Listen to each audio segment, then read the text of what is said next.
नून league की जानिब से सुप्रीम कोर्ट पर हमले का खदशा, अदालत उज़्मा की सिक्योरिटी को फुल प्रूफ बनाने का फैसला कर दिया गया। डंडों और आंसू गैस से लैस एंटी राइट फोर्स भी तैनात की जा सकती है।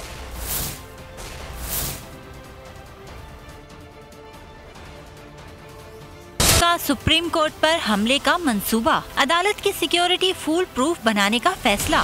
रूलिंग से मुताल्लिक समाअत के दौरान रेड जोन में एंटी राइट्स फोर्स भी तैनात करने का इम्कान है, जो डंडों और आंसू गैस गन से लैस होगी। सिक्योरिटी को हिदायत की गई है कि कल किसी सूरत कारकुनों को सुप्रीम कोर्ट तक न जाने दिया जाए। रेड जोन में दाखिला ऑफिस कार्ड की बुनियाद पर ही दिया जाएगा। रेड जोन में कैदी वैन और वाटर कैनन गाड़ी भी रखे जाने का इम्कान है। नून लीग की जानिब से सुप्रीम कोर्ट पर हमले का खदशा, अदालत उज़्मा की सिक्योरिटी को फुल प्रूफ बनाने का फैसला कर दिया गया। डंडों और आंसू गैस से लैस एंटी राइट फोर्स भी तैनात की जा सकती है।